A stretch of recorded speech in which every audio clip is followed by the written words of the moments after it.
Thank you for having me again. As Sergio said, I'm with the Center for Post-Carbon Logistics. I'm the operations associate there, a small nonprofit based out of Kingston, New York. And I am also a MBA candidate at the University of Vermont Grossman School of Business, which is pertinent for this particular presentation here. I did talk yesterday about small freight containers, and there was a question about what routes to put them on. This presentation should answer those questions. Last year, I presented about something somewhat similar. We'll get into that as we go. So this is looking at the market for small sail freighters, small sailing cargo vessels. And when I say small, I mean small, 100 gross register tons or under. So you're looking at things maybe 80 feet long at most on deck. They are fundamentally small boats between ports in coastal trade. So there's various definitions out there of small vessel. So I thought clarifying would be a good idea to start. Very much the same vessels that I proposed last year at this conference for a open source set of designs that fit captain's licenses in the US. This is a project both for trying to get more sail freighters going in the Northeast and to get these vessels designed of the Center for Post-Carbon Logistics. If anybody has any questions, I will gladly answer them about the center later on. And then, of course, when we say Northeast, that's another thing that has various definitions. This is really the area that we're looking at. So we're looking at the New England coast, around Long Island, the New York State canal systems, and really basically down to the Delaware. Now, if anybody was here for my talk last year on a Northeast network, this is a logical diagram of that network. This is really what we're looking to build by around 2030. And I think it's pretty possible to get a reasonable amount of this built by then. This is the basis and the limiting factors for what I undertook for this analysis.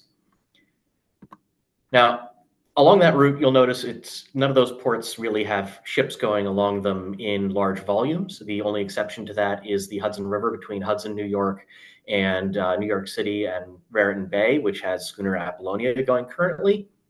And so when we're looking at this business model, we're not looking at competition with other ships. We're looking at competition with trucking, which is a critical distinction.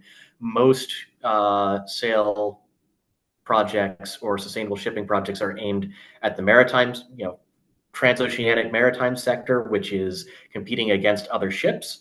This is very different. It's a different set of calculations against a different set of competition and needs to be treated slightly differently.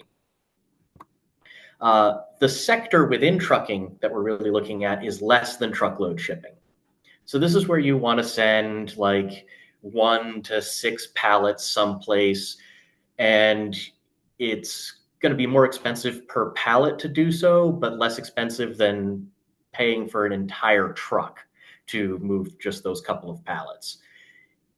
In this type of model, a truck drives around, picks up pallets at 6 or 7 different places, drives to the end destination, and then drops off at 6 or 7 different places. It's really the most logical base for small sail freighters early on. And it's got several of the same dynamics going where you'll collect from multiple spots that are in the same general area and then go to the same general area as the others and drop off to multiple locations. So that seems to be the model that fits the best. For all of these calculations that we'll get into as we go, I am using a pretty standard cargo, which is right here on the screen. It's non-hazardous, it's non-alcoholic, it's 1 pallet of malt. It weighs a ton, short ton for those not in the US.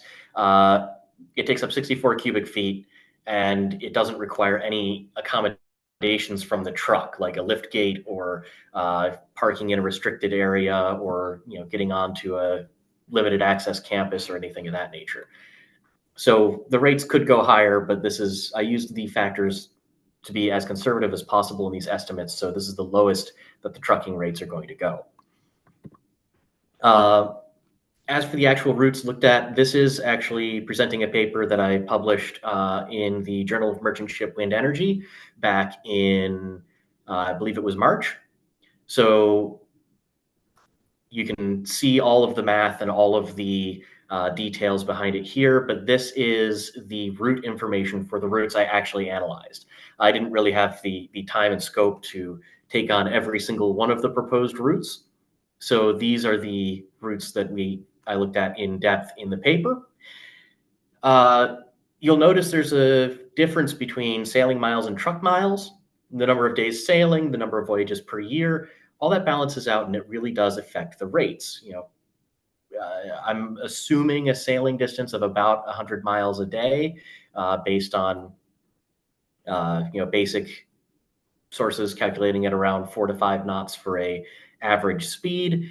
This is definitely a model that's going to incorporate some space for error. Things like storm days weren't incorporated, but it gives a decent idea. The really critical thing is if you find a route that has a lot more trucking miles than it has sailing miles, you're onto something. Then you can start finding a situation where sail freight is ready to go right now and competitive with trucking. With what vessel is another question. You have to pair vessel with route, and you have to pair that with what capacity is needed on that route, or you're going to end up probably losing a bunch of money. I used the standards out of the service pattern sail freighter open source type design paper that I presented at Sisto last year. So the major assumptions are here, including fuel use, crew strength, length over spars. That's important for docking fees at every port. Cargo deadweight tons, hold capacity. These all factor into things. Construction costs were roughly estimated. If we can get real shipyard estimates, then we can make all of this significantly more accurate as time goes on. We'll need those designs first, though. Now, when we're looking at actual competitiveness, the first thing to look at is what your required freight rate is, which everyone here is probably familiar with this. For anyone who isn't, it's just the minimum you have to charge to break even based on the number of tons of cargo you're going to move. This is pretty good, but it doesn't necessarily tell us much in and of itself. It has to be compared to the competition. So on this round, anything that is struck through didn't come in under the cost of trucking on that particular route, even when the ship was full and down. So all the way to capacity for volume and weight. These rates are pretty good, though. It's quite competitive at least when I was writing the paper. So back in February, these were very competitive rates in many ways. On some routes, it was significantly more competitive. For example, Port Jefferson to New Haven with a 100-ton schooner would be extremely competitive. And if you're wondering how competitive, this should give you the answer. This was the data that I was able to pull for those same routes for trucking.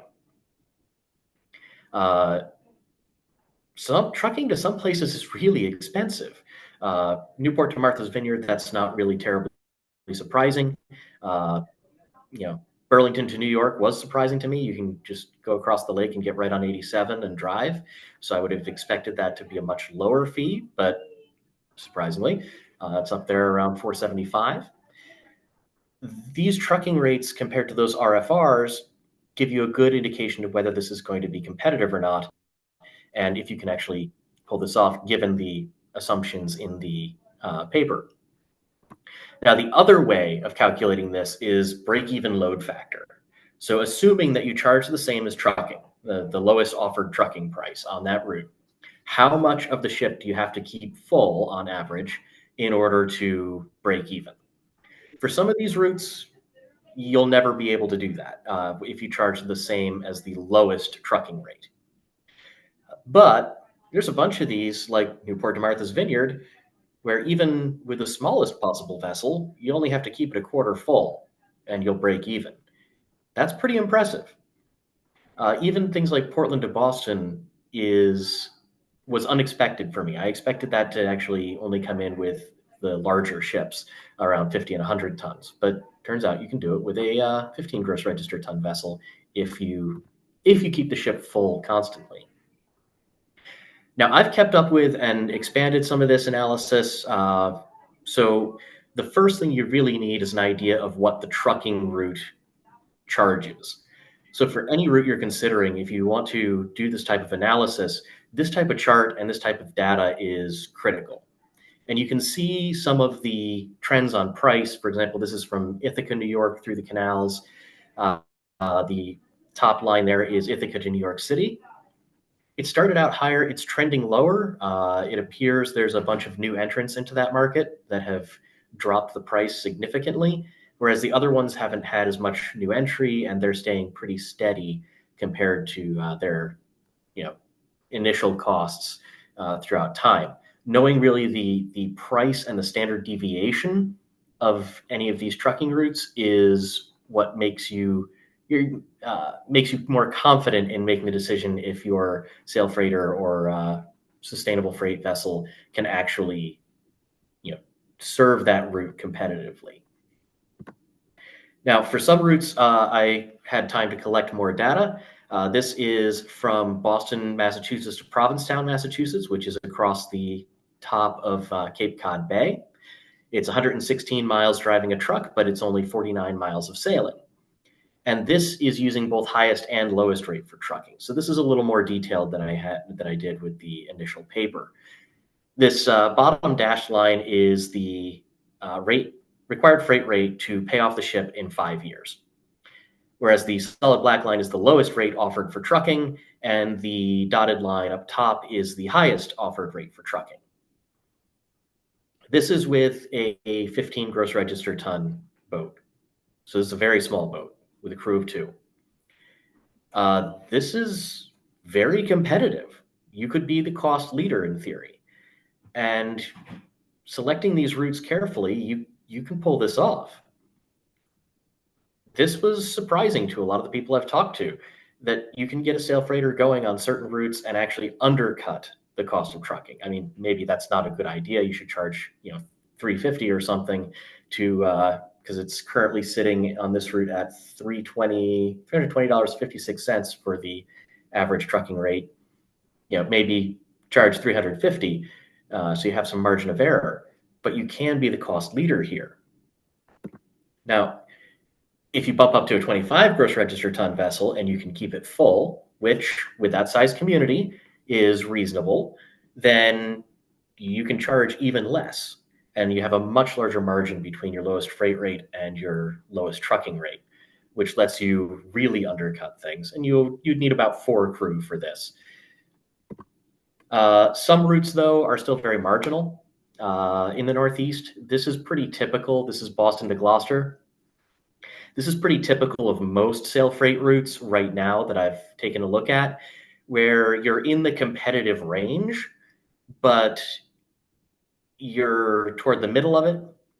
This is going to be much more difficult to get a lot of customers in quickly because there's less price incentive to change over.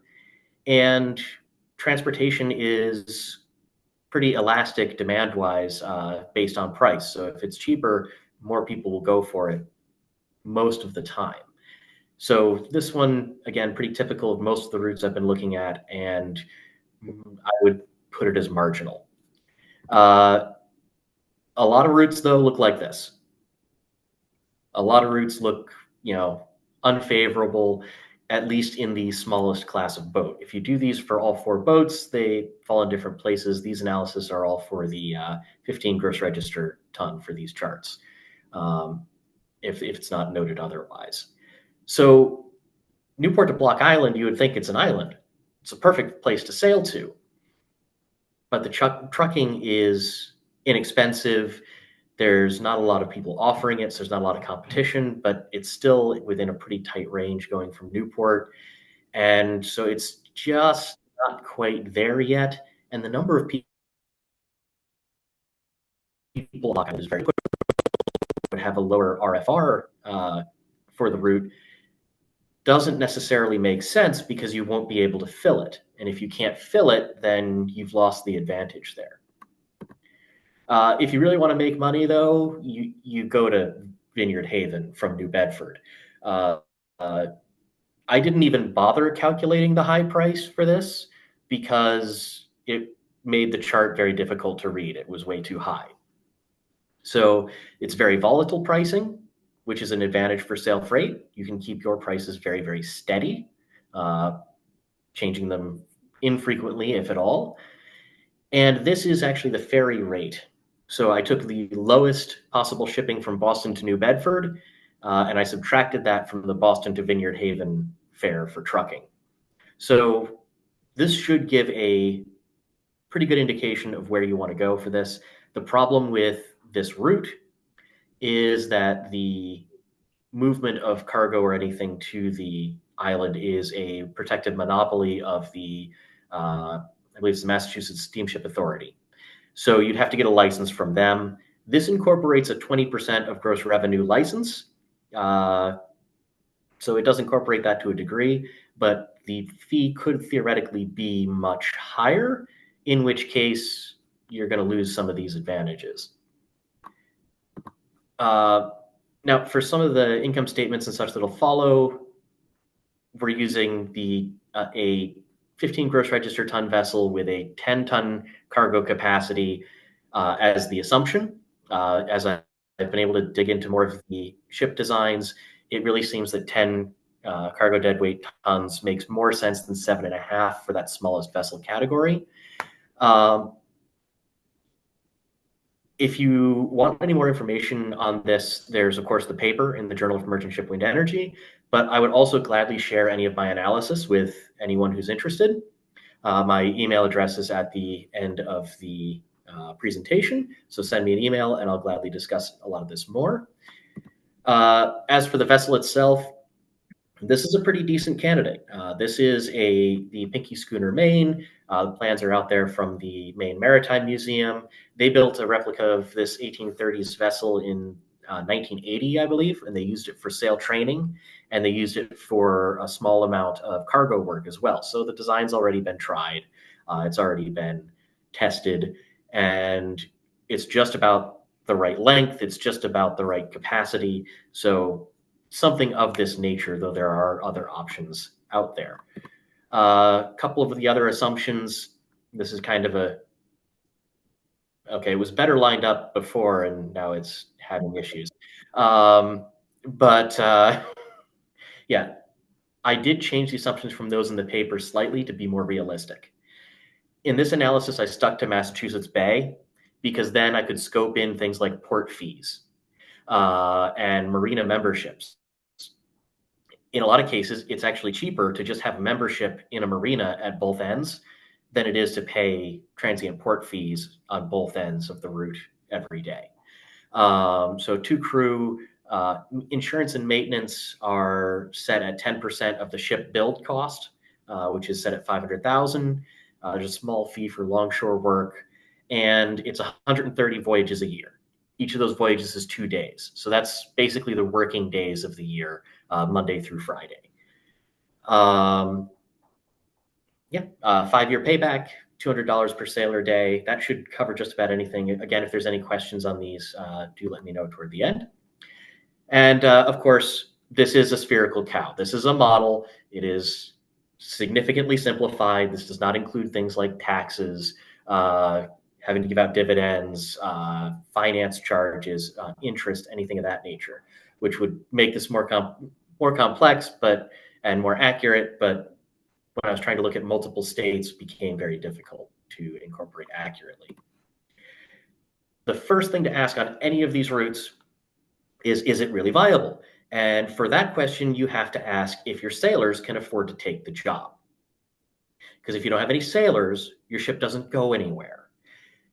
I factored in $200 per sailor day. So that's approximately $52,000 per year on most of these routes. There's $25 per day for provisioning fees or provisioning the crew. That's not bad, but it's not fantastic. If you're looking at an area near Boston, the living wage is around $62,000. So this should have to go up in time as your boat makes more profits. The next thing to account for is, when we're talking sustainable transportation, is CO2, because money is fundamentally made up, but CO2 will kill you. So this is more important to account for first. And this is the analysis from the paper. These routes actually displace quite a bit of CO2 each. This is working on the average CO2 per ton kilometer for US trucking and the amount of trucking that you would displace. It's a pretty respectable number considering how small these vessels are. And this does not count things like roadway congestion, powdered metal from brake wear, powdered plastics from tires, and other externalities of the trucking industry as well. And then let's get into some, the main question that gets asked a lot here at business school, which is how much money are we going to make? The answer is a pretty decent amount based on this. There's more detail again in the published paper if anybody cares to look at it for each size of ship and each route that's covered. These income statements, pro formas, should give a decent amount of information, though. I've set stock shares sold for all of these to cancel out the vessel purchase price. So the net income you see at the bottom is about what you make back every year. This is well within the 5-year payback. And right now, the per unit cost on gross freight revenue is set for 310.86. Today, it's at, the average from my data collection is at $320.56. So this is a little bit of an underestimate for this particular route. This should be enough to compete with trucking and other conventional transport gross margin wise. If you want to go to Gloucester, though, you're losing money, and that one has actually gone down because another trucking company entered that market. So that currently is sitting at $163.48 per freight ton. So it would lose a bit more than $44,000 if you charge the same as the lowest offered trucking rate. As for New Bedford to Martha's Vineyard, that's still pretty good. That's actually gone up revenue-wise per unit to $701.63. So that's where you go to, build a ship and pay it off quickly. That particular route, again, it's only assuming a 20% license fee, but that could go up. I think my recent math was up to 55%, and you'd still be able to break even. If you get into larger boats, you can make a whole lot more money. Using the assumptions of the 50 gross register ton schooner, you could pay it off in 1 year at the New Bedford to Martha's Vineyard route, which is pretty good. Again, the license fee may be higher, which may slow that down, but this is still a very good return on investment, and you'll keep getting that return over time. Boston Provincetown, to go back there, though, if you don't want to get all the investment and do all the paperwork for the larger vessels, if you can scrape together about $25,000 plus some working capital, it looks like you could pull this off and still pretty much break even with just a back of marina special for a 1 season or 1 year experiment carrying 5 tons on average. That is probably something that could be done with a short crew and for a summer season as an experiment to get this type of thing going, and you won't lose a huge amount of money. So these are surprisingly viable routes. The big thing with these, though, is there's a lot of externalities for transportation. So those income statements do not actually cover the whole picture. I'm sure every accountant in this room is very upset about the fact that the left and right sides don't add up, but that's kind of the point.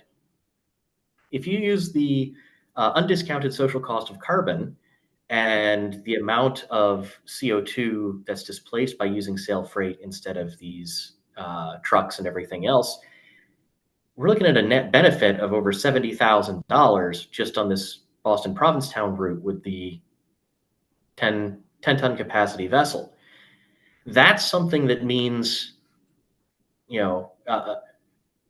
a translatable method of getting these benefits across to policymakers, the local community, and a lot of other people who otherwise aren't really sure what benefits we would bring to the table.